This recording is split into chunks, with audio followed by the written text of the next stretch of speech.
Hello, welcome to Boardgames with Niramas. I'm Joseph and I'm here today with Reko, and we are excited to do another top 10 list. Today is going to be top 10 game mechanisms or mechanics. I'm a Swede, this has been hard for me to try to figure out what is it actually called, but Board Game Geek calls it game mechanics? Yeah, game mechanics, so that's what I'm going to go with here. I know I might not bend the word in the right way there, I don't know.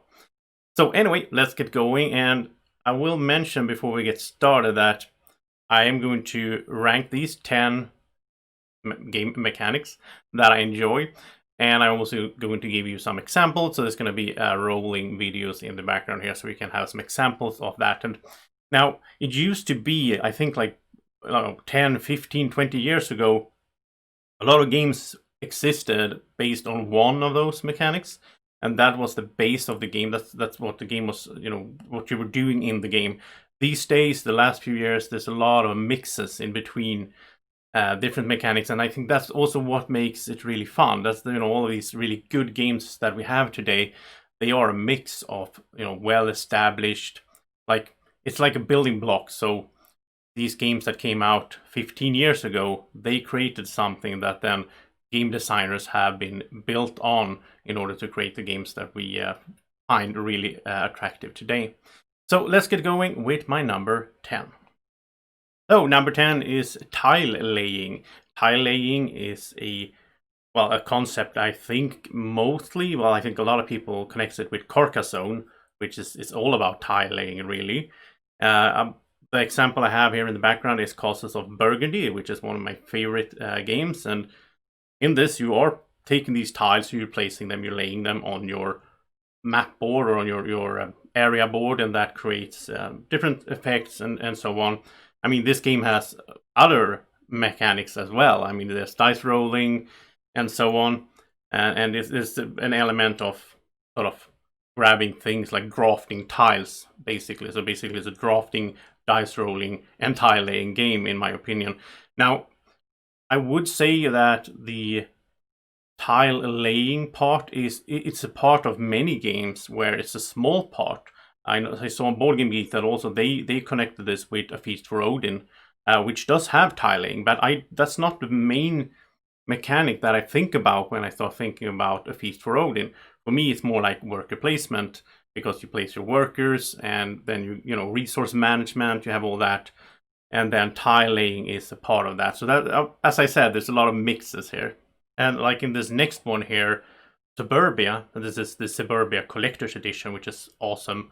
Here you have a more, I think in some ways more pure, what I would call tile laying, because that's basically what the game is about. There's some other sort of, price thingy where you buy things from different places, and that affects the market, and some interaction between the players in that way, and there's like the tiles themselves have different effects when you place them. So there's other sort of considerations, but the base mechanic, what you're actually doing in the game, is just laying out these tiles, as you can see here, to form your suburb or your part of the city. Really enjoy this game, and I think this is a good example of how to make a good tile laying game. And here's a third example, Rajas of the Ganges, which is a game that is more of a mix maybe. This one has tile laying.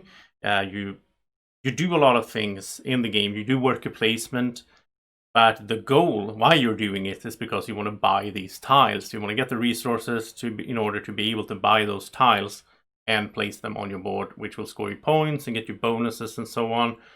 And this one is a mix, of course, but I think the tile laying in this one is really good as well. I really enjoy this. It's a bit of Carcassonne acting here, where you build these, you put out the tiles, and that forms roads, sort of, and the roads connect, and then they connect to buildings, and the buildings give you different effects.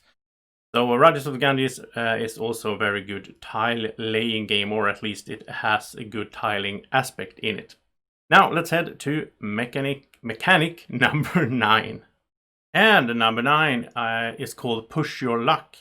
Push Your Luck is basically it's a bit of gamble. It's like, how far do you want to go? How long do you want to keep doing this in order to get larger benefits from what you're doing, greater rewards for greater risk?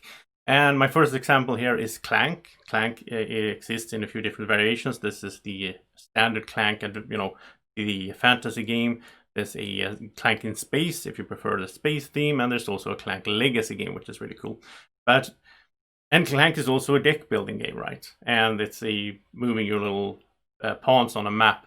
But the whole theme and the whole feeling of the game is the push your luck element, because overall, over one game session, you will get the opportunity to sort of go out and quit sooner or later. And the longer you stay, the more you go into the cave and try to find good treasure, the bigger the risk that you might not make it out. And if you don't make it out, then you have a certain loss, right?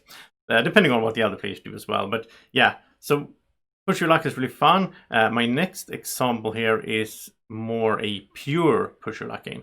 So in Quacks of Quedlinburg, and when I say pure, I mean that there's not so much else around it. It's on every turn, on your turn, you just, how far do you want to keep drawing from your bag. At the same time, this game also has the bag building aspect, so that's another mechanic in it, and this combines very well here. I mean, like Clank has the deck building. I really like how this game. Well, in the beginning of the game, it doesn't really feel that bad if you bust, if you go too far. But as the game keeps going, and you end up in situations where you might be a little bit behind from another player, and you realize that you have to push your luck, and you draw these tiles. The way I like to play this game, at least, it's suggested in the rulebook that you can do that, is that you draw the tiles. Everybody draws one from their bag, or pretend to draw. Everybody sticks their hand in the bag and then reveals, did I draw a tile or not? So it's one by one. That way, if one of your opponents stop, and you can see that if you just get a little bit lucky, then you can surpass him or her in score, then you might want to push your luck. And the final game I want to talk about when it comes to push your luck is Diamant, which is it's also called Ink and Gold, I think, in a previous version. And this one is where it's just push your luck. That's the whole game.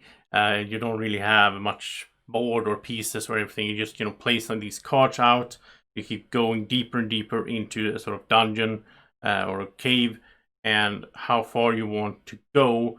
Well, you can get more treasure if you keep going, but you can also get busted, and then you don't get anything. And again, this one is really fun with the interaction between the players, because you also have a simultaneously action selection. So you have two cards, one for keep going, one for going home and giving up. And then everybody chooses in secret and reveals at the same time. And you can play this game with a lot of people. I think you can be up to 8 people. And so you get more rewards the less people are joining you in the cave. So you want to sort of, I like to try to wait them out, get everybody out of there, and hopefully I get lucky and I get all the rewards for myself. But most of the time I end up failing and getting 0 points. But really cool game, Diamant. Then at number 8, we have a sort of combination here. I combined a few mechanics from Board Game Geek because I thought they were sort of connected. It's campaign, storytelling, and legacy. Those three often go together. Don't have to do that. I mean, you can have a legacy game that does not have storytelling, Charterstone. I was going to say there's a little bit of storytelling in that one, but it doesn't infect the gameplay that much. While Pandemic Legacy has a lot of story, and it's that's what the game is based on. But let's start off here with Gloomhaven in the background. So Gloomhaven, it's marked as a legacy game, which I think is weird. I think that's wrong, because you don't rip up components, you don't change components in that. Well, you do put some stickers, so maybe that is correct in a way.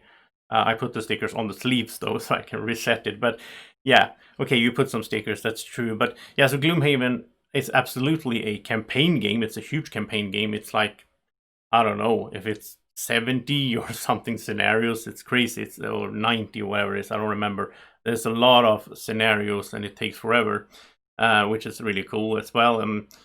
Now there's Gloomhaven Jaws of the Lion, which I don't have yet. I'm getting it soon, which is a sort of streamlined version as well, which I look forward to playing. So you have the campaign aspect. There's a little bit of storytelling in Gloomhaven. There is, like in between the scenarios, you can read a little story text. and you get a story going. And there's some cool stuff in there. I'm not going to say too much because I don't want to spoil anything. But yeah, there's this story. But of course, the main time you spend in the game is not focused on story. It's more focused on the actual combat, on the grid hex movement, grid hex combat that you do on the map. And of course, Gloomhaven also. My favorite part of Gloomhaven is the hand management. A little bit of deck building in there as well. But we'll talk more about that later. And the next one I want to have as an example here is Tainted Grail, which is both a campaign game and really, really deep storytelling, really strong storytelling. It's like choose your own adventure book, basically, with the game as well. And it has a lot of, it's almost like reading a book and a novel, and following along with the story, but you get to affect the story and make choices, which is so cool. And I also like this game's hand management. Again, it has this combat system with using cards, and also a little bit of deck building as you improve your deck, and also the whole sort of moving around on the map, managing resources, and a bit of a survival game as well. Star Wars Imperial Assault. Now, this is a game that for a long time was one of my really top favorite games. I still like it, but it's more of memories these days because I haven't played it in a long while.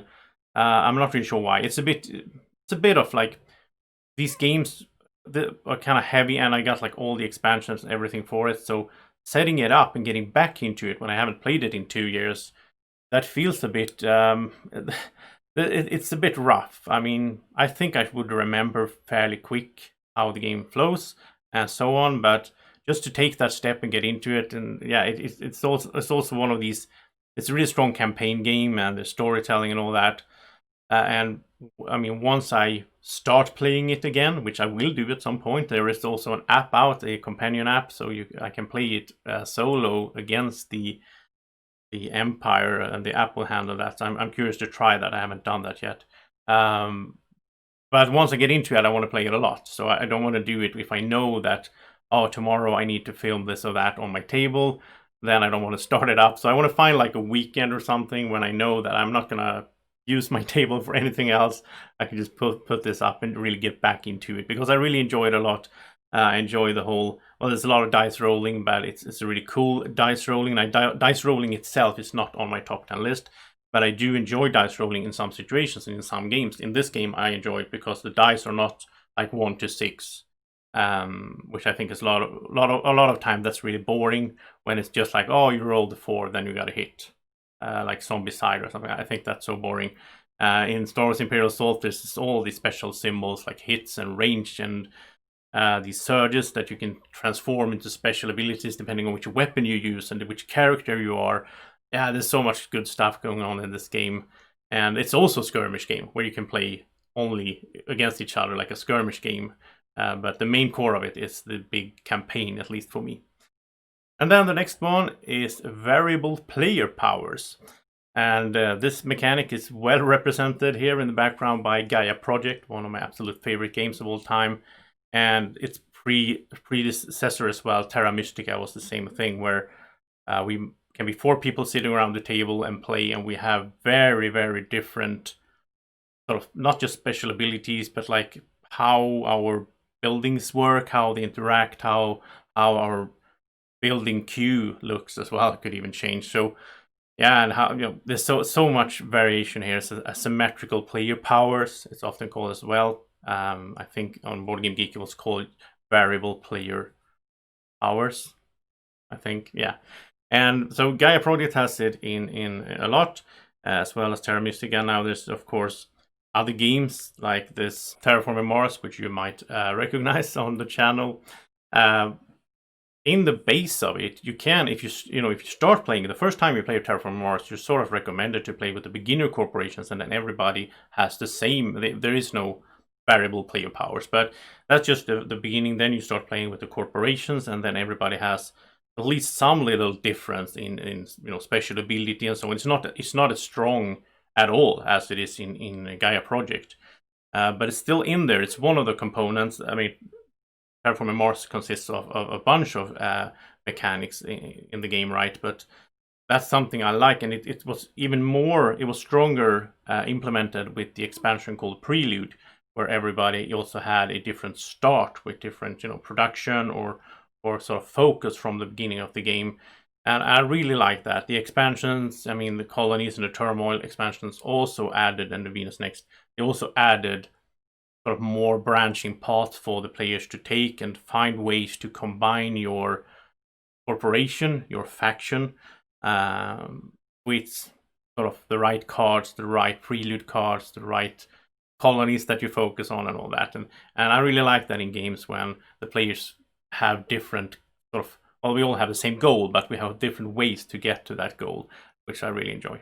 In the next one here, we have Spirit Island, which is a cooperative game. It's hand management, it's deck building, and so on. But it also has this very strong element of variable player powers, because depending on which spirit you play, not only do you have special powers that you can use, you're also, as you can see here, you have a different, well, now I have to shift to the camera. It's also a different growth, like at the start of each round, you get to choose, like, do you want to get a new card? Do you want to get more energy? And the way these actions are different. It's so asymmetrical for the players, which is really cool, especially since you're working together and you need to find, like, these spirits, the characters, the factions, have different strengths and weaknesses. And if you're playing like 2 players, then you need to have a good combination of those 2 spirits that you're playing, so that maybe I'm not that good at killing the invaders, which is the game is about, but I can scare them off, like, or I can force them, push them, or pull them into the right position, so that my co-player that are good at killing them can do it. So yeah, really cool game. This is also in my top 10 of all time. A wonderful cooperative game, and as good as a solo game as well, but we'll talk more about that later. And at number 6, we have something called worker placement.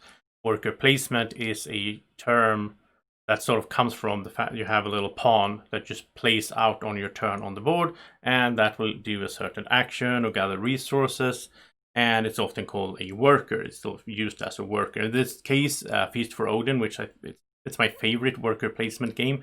Here you have Vikings going out to fishing or raiding or trading, and they do a lot of stuff. There's like 61, I think, worker placement spots. Now they're all not different, because some of them do the same thing but in different variations.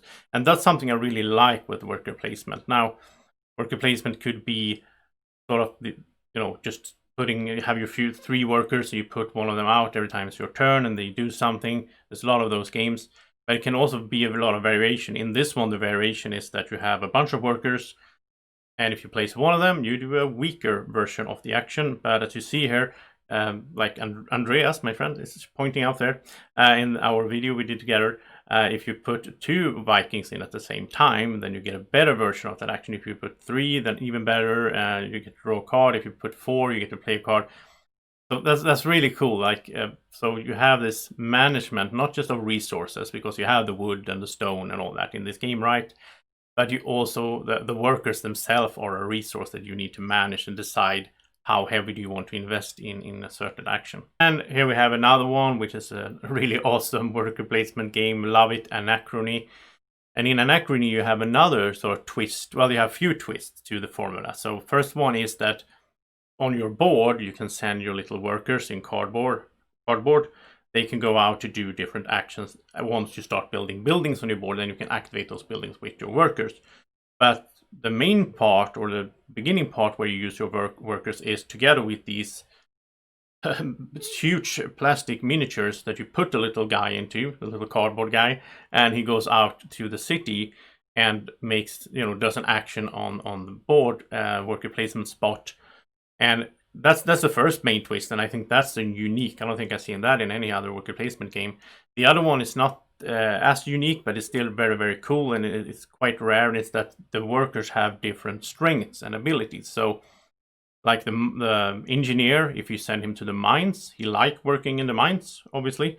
So then he will come home awake, because that's the third thing I think in this game that is special, that the workers either come home after you're done with them, either they come home awake or they come home asleep, and then you need to wake them up, and then you have to spend resources to do that.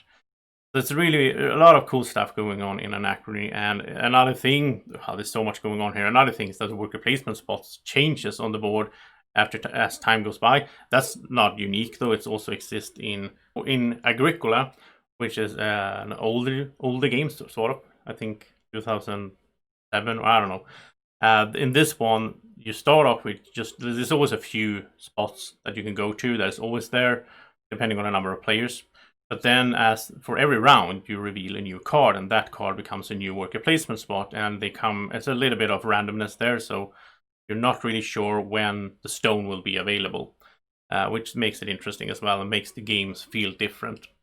And yeah, this game has the strengths. The main strength of this game is not the worker placement, in my opinion. It's the hand management, or I don't know if you're gonna want to call that hand management, but you draft, if you play it correctly, in my opinion, you draft the cards at the beginning of the game, so you get these improvements and you get occupations, and those set your strategy for how you want to play, because you need to find a good way to mix those together.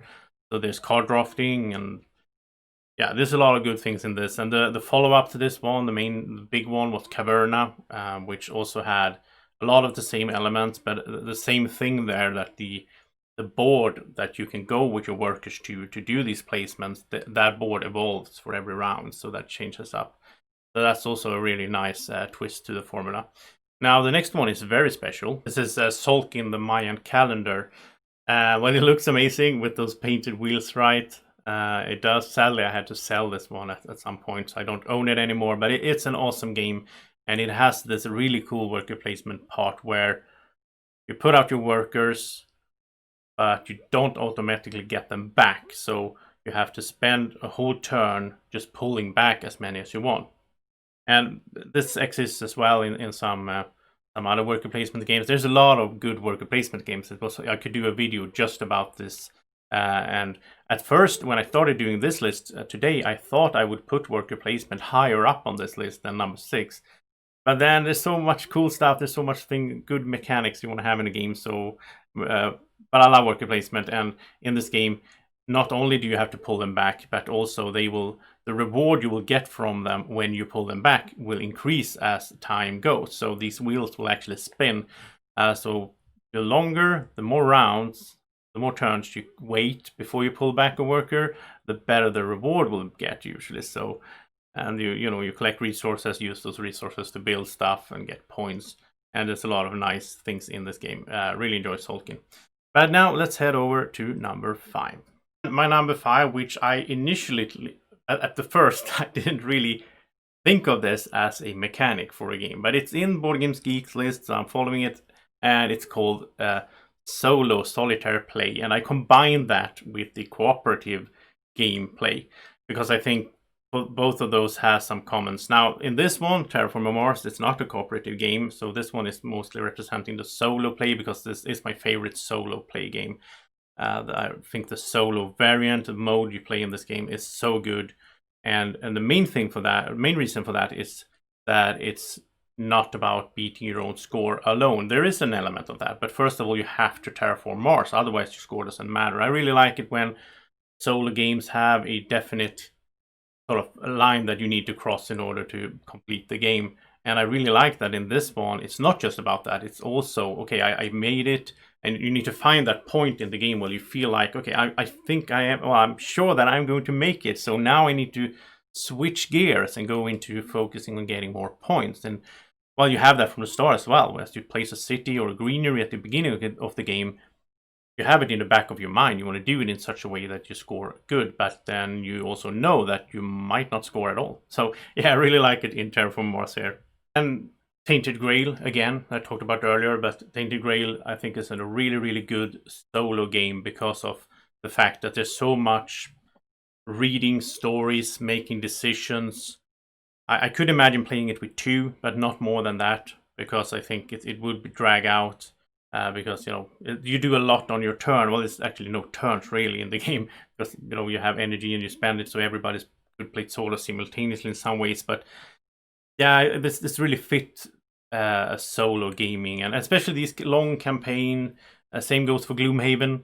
That has the same thing there. Seventh Continent is another game that really suited for solo gameplay as well. And for me, a lot of cooperative games I like as solo games.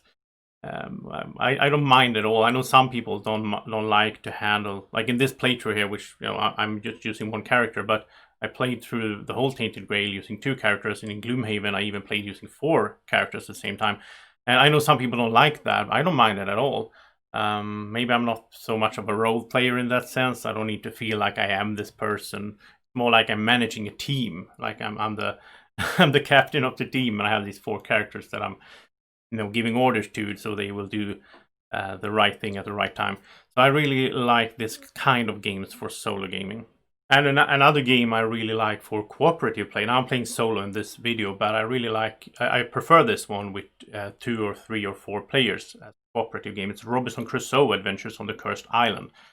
Because here in this game, I really want to cooperate with people. I want to discuss strategies and what are we going to do. It's always so hard, this game, so it's nice to share that feeling with other people. It feels like you have no chance of making it, and I enjoy getting that experience with other people. So I think Robinson Crusoe Adventures on the Cursed Island is a really good cooperative game, and I really like this one. Also has some ways of not a campaign, but like a scenario and a little bit of storytelling as well. And it's like you create your story as you play, and then a few days later you might talk to your friends about this game, like, oh, do you remember when that happened in the game? And yeah, so it's so good. Really enjoy it. All right, so number 4 is something that Board Game Geek calls income. I would call it engine building, where you build up an engine that starts producing for you in some way, starts generating resources or an income, I guess, or like a resource production, as in this Terraforming Mars right here. That's something I really like in games, because that makes it so that you play the game, you start out really slow, and there's a lot of games that have this. I'm just having a few examples here, but the nice thing is when you're done with the game, you can look back and you can really see that you accomplished something. And as the game goes by, when the engine starts working, when it starts running for you, then you get this feeling of accomplishment and satisfaction as well, because you made something that this changed into that. And this is also something I sometimes call combo wombo. Combo wombo doesn't have to have an engine, of course, but it often leads to that one thing that you produce or do in some way makes it so that you can do the next thing and the next thing, and that leads to the third thing, and you build that up. So I really enjoy that. Here's another example, underwater cities, where this has sort of tile laying in it. I could have mentioned it under that. It's good for solo playing. I could have mentioned it in that segment, and so on. But yeah, some people compare this game to Terraforming Mars, and I think that's the main similarity they have, is that you start off not really getting much done, but then you build that up. And this one is a bit special, though. I mean, in comparison to Terraforming Mars, where you have an income every game round, in this one you only have, 3 times during the game in total. But on the other hand, you get a lot of stuff when you have that income, and then they should last you until the next one. So yeah, Underwater Cities is a really good one in this category as well. And finally here, Terra Mystica, which is, I could have chosen Gaia Project just as well, but I already showed you that. So I thought Terra Mystica that's a nice game where you also you start out slow, you're not really generating that much, but as you build your buildings out, they represent basically your workers or your people being out there working, and that generates you income every round. And really good feeling in this one as well. Just as I talked about, you start off slow, but then things happen. And again, this also goes into the category here of variable player powers that we talked about earlier, even though I used Gaia Project as the example back then. But yeah, like it a lot. And all these games that I'm showing up here, by the way, as you can see, I have videos of them. So, you can always just search on the channel if you want to find, for example, Terra Mystica, this video. Just search for Terra Mystica Niramas. That's the easiest way to find my videos on YouTube. At number 3, it's card drafting. I really like card drafting. as a game mechanic. It's so good. Here we see Seven Wonders, which is sort of I think it's the game that everybody thinks of first when you talk about card drafting. Now, there's card drafting in Terraforming Mars as well. That's how we always play it, but I'll be showing so much Terraforming Mars that, let's skip that. But yeah, I really like it in Terraforming Mars. The card drafting is awesome there. In Seven Wonders, it's a really big part of the game. It's not all of the game. There's resource management and building and so on, but there's a lot of this, having a hand of cards, choose one, pass the other one to the next player, and it keeps going around like that. Another cool game that I'm just going to mention, I'm not going to show it, but it's Blood Rage. Blood Rage has that thing as well, and I really like it in that one. And we have Inish, which is also dudes on a map, and you fight each other, but you draw these cards every round. There's a bunch of these. Another one, of course, is Seven Wonders Duel, which is a two-player version of Seven Wonders, even though it's quite different. But you have card drafting in this one as well, but here you draft the card from an open display like this, a pyramid, where you have to take the bottommost card. And as you do, you will reveal the other card that was under it, as you can see here. And I really like this system. I think this system is underused in board games today, or in card games. I would like to see more of this system where you have an open draft out there. But we do have it in like Nations. It's up here. Nations is a really cool game. It's like sort of somewhat worker placement thingy, but it's not really worker placement. You place the workers on your own board, so you're not really competing with anyone about the placement. But anyway, here you also have this open draft. So you're buying cards from an open display, and that display is like refilled and removed every round. But it's like first to grab, so everybody can see what's out there, and you just have to make a judgment. You want to do that first, or you want to do something else in the game, because Nations has a lot of things going on. But a big part of it is this open draft. The same is of course in Through the Ages, which I only played on the digital version, but it has the very similar system to Nations as well. So yeah, I really like drafting in games. I should also mention that I like dice drafting as well. That's also really cool. It's something I do enjoy a lot, where you have a bunch of dice out there and you take turns taking a die and activating something. And there's a bunch of good games for that as well. But I had to, somewhat make this list not too long, so I just stuck with card drafting, because that's the one thing I enjoy most when it comes to drafting. And we are up to number 2, which will be represented by Gloomhaven, first of all. And this is called Hand Management. Hand Management, I think, is defined basically I would define it like you have a hand of cards in some way. You choose how to play those cards, in which order to play them, and how to play them, and that gives you a different outcome and so on. And Gloomhaven is driven by this, managing your hand. And your hand in Gloomhaven is actually sort of your life as well, because when you run out of cards, then you're exhausted, or your character is exhausted. So I think this is a good example of how to really manage a deck, or like a hand of cards. And the same goes for Spirit Island up here, which also is all about that. Like it has a lot of similarities to Gloomhaven in how you use the cards. Now, you don't have in Gloomhaven, you have the effect on the cards being, we play one card that uses the top effect, one that uses the bottom effect. You don't have that in Spirit Island, but instead you have like slow and fast effects on the cards, and you have to manage like which cards do you play together with the other players as well, because it's so coordinated how you're going to help each other out and how you're going to set things up in the game. So I think that's a good example. And the next one is actually my favorite game. And this is Keyforge, of course. That's my favorite game of all time. And in Keyforge, the whole game is basically hand management. That's like the thing you do in the game. Now, this is also listed on Boardgame Geek as having Take That, which I find a bit weird, because it's a two-player game where you attack each other in a lot of ways. So obviously that is some kind of Take That, but it's not what I associate with Take That, because that's one of my most hated. That's something I would say I don't like in games. But the hand management in here is really, really cool. It's really good. I really like that when your deck runs out, then you shuffle it, and then you draw again. So you might see the same, you might use the same card more than once during one game, depending on how long the game is and how fast you can go through your deck, because that depends on a lot of factors, what card effect you have in your deck. And the decks are always 36 cards. Everybody has the same size. They're always 3 different houses, 12 cards each.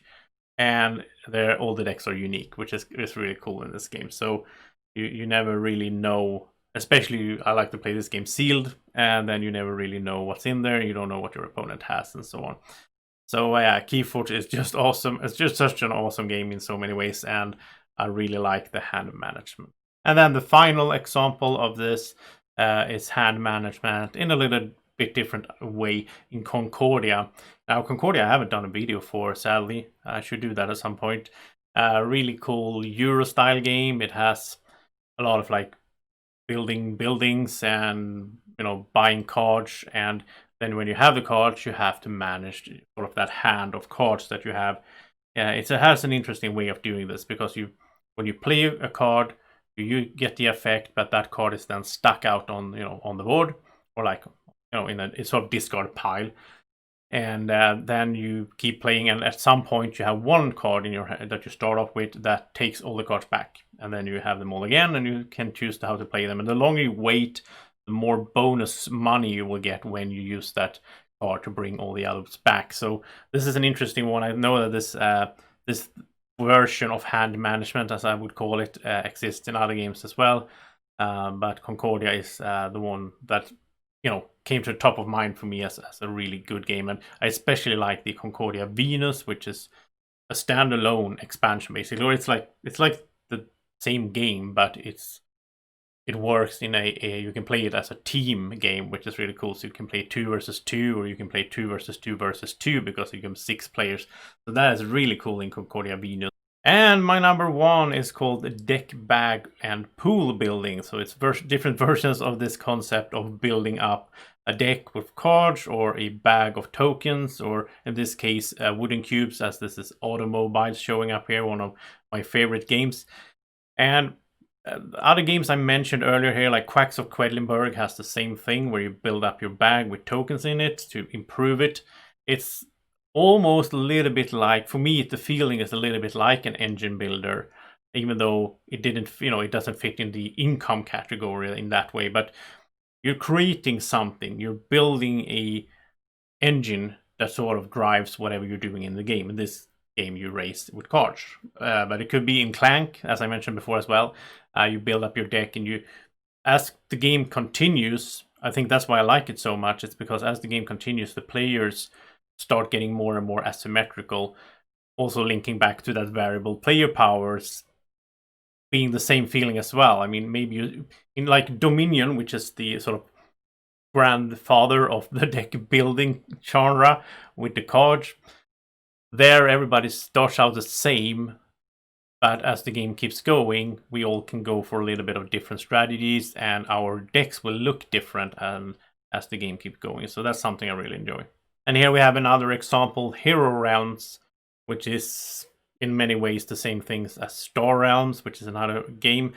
But the Star Realms are in the space, and Hero Realms is a fantasy one, and I prefer it for that reason and for some other reasons as well. But this is a really quick deck builder. You start off with a fairly weak deck in Hero Realms. You have different characters. You have like the wizard and the thief and whatnot, and they have some special cards that they start with. So everybody starts off a little bit different, right? In difference from like the base Hero Realms, everybody starts off the same. So, and this one is also this could also fit in the solo cooperative game category that we talked about earlier, because this can be played that way. Or you can play it 2-player style, 1 versus 1, where you're fighting it out, building your deck up and doing more and more damage. You can heal yourself, you're getting more money, which means you can buy more cards and so on. And another favorite up here for me is the Legendary Encounters. This is the Alien game, but there are 5, I think, or something like that by now. There's X-Files, Predator, and well, some more that I can't recall right now. There's a few of these, and I've done videos for all of them. Firefly is the other one there, and yeah, it's really cool. This is very thematic. This is could also fit in the campaign category and somewhat well, not storytelling, but very thematic. Where you, like in this one, you play through the Alien movies, so you will recognize a lot of things happening and so on if you've seen the movies, which you absolutely should do. It's one of my favorite movies of all time, the Alien series. And in this one, you're building up your deck, but you can also get these nasty chest bursters, or as you can see there, I think, to invade your deck. And if it ever comes up, well, it's a face hugger, and if it ever comes up, it bursts out, and you're dead basically. It's got very strong artwork and so on here, so it's not for children. But yeah, legendary encounters is really good, and especially the Alien game. And next one up here, as an example, is Aeon's End, which is a really good solo cooperative deck building game where you're fighting bosses, and thematically in some ways similar to Hero Realms maybe, but in gameplay it's very different. It still has the deck building, right? It's a really strong deck building game, but it has some special things going on here. For one example, you don't shuffle your deck, so when or your discard pile. So when you run out of cards and your discard pile is full, right, then you just flip it over and you start drawing cards from the other direction. So as you discard your cards, you can choose which order you discard them in, and that's going to determine in which order you will draw them again. So that's a really interesting twist on the deck building base mechanic, that sort of dominion set in place. So yeah, that's really cool. And the last example up here is from Great Western Trail, which is a game that is not, I don't think this is the first game people would think of if I say the term or the mechanic deck building. But I do think about it because it's one of the things that I really like in this game. Like, this game is a mix of a bunch of different mechanics, and I think that's why it's so good as well. It's like a really modern board game design. It's very well designed by Alexander Pfister. But one thing that for me is a huge part of this, or I think for a lot of people, it is a huge part of the game, is deck building, but it's a really slow deck building. You could say the same thing actually for Gloomhaven or Tainted Grail or Seventh Continent. There's a bunch of my favorite games that in a way have deck building. Spirit Island also, like, you're improving your deck as you go through the game. It doesn't have the deck building formula of Dominion or Hero Realms or Aeon's End, where play through your deck fast back and forth. But in Great Western Trail, what you're trying to do is you're buying new cows, so you get new cards in your deck which are cows, and then when you get them into your hand, you want to have unique cows. You don't want to have like that I had there, but I had two of the same color, because then only one of them counts when I'm going to sell the meat in order to get money. And there's a lot of other stuff going on in this game. It's a really good game. If you haven't seen it, go check out my video for it on the channel as well. But yeah, that is the list. That is the top 10 list. And I think this is the longest top 10 list I ever done for anything. But it was a lot of things to talk about. If I want to go through this in a good way, I don't want to rush through it. I want you to see different types of like this deck building, pool building. What could it be? Worker placement. It could be so many things. It could be varied. There's like base foundation of the mechanic, but then all the twists and turns with it is what makes it really interesting as you keep going, and you find these new innovative ways that someone took an old mechanic and just turned it into something new in some way. I really enjoy that when in board gaming. That's for me, board gaming is a lot of the fun, is a lot of discovering new things, new games, new ways, that new designs, how people have mixed together different mechanics and did something new with it. So I hope you enjoyed this long video. If you watched all this way, I assume you did. Press the like button, subscribe to the channel, and tell me in the comment section, what do you think about these choices I did here? Did I forget something? Is there some game mechanic that you really enjoy, and is there some game that can represent that well? Tell me in the comment section, and thank you so much for watching. Have a great evening or morning, or whenever you're watching. Take care. Bye. Do you want to keep this little dragon this happy all day long? Then like the video,